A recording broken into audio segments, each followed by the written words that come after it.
അസ്സലാമലൈക്കും. ഹായ് കൂട്ടുകാരെ, ഞാൻ വന്നതെന്ന് വെച്ചാല് നമ്മുടെ നോമ്പ്, മുസ്ലിംസുകളെ നോമ്പ് അടുത്തുകൊണ്ടിരിക്കുകയാണ്.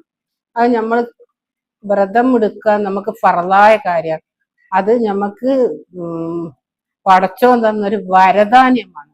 നമ്മൾ അള്ളാഹു അള്ളാഹ്ക്ക് വേണ്ടിട്ട് നമുക്ക് തന്നതാണ്. കാരണം വെച്ചാല് നമ്മൾ ഈ 30 ദിവസം നമ്മൾ ബ്രേക്ക് ചെയ്യുന്ന നമ്മുടെ ശരീരം ശുദ്ധിയാവും, നമ്മളെ മനസ്സ് ശുദ്ധിയാവും.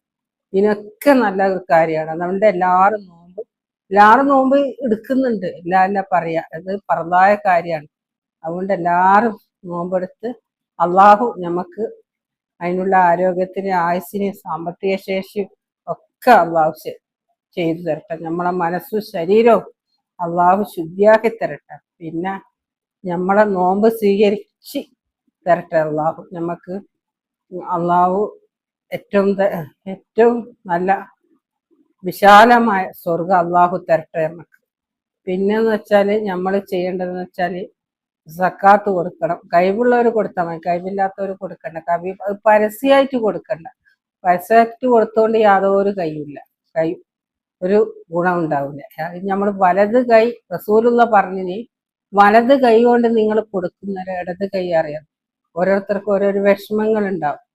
അത് വലിയ വീട്, ചെറിയ വീട്, ആൾക്കാരുണ്ട്, മറ്റുള്ളവരുണ്ട് നോക്കിയിട്ടൊന്നും കാര്യമില്ല. ആർക്കാ വിഷമമുള്ളവർക്ക് ഓലെ സഹായിക്കുക, അതാണ് ചെയ്യേണ്ടത്. അങ്ങനെയാണ് റസൂൽ സല്ലല്ലാഹു അലൈഹി വസല്ലം പറഞ്ഞു.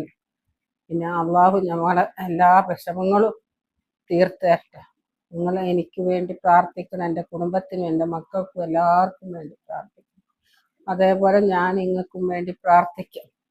നമ്മളെ നോമ്പ് സന്തോഷമാക്കി തരട്ടെ.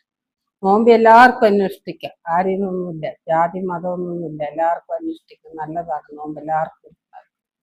Okay, thanks.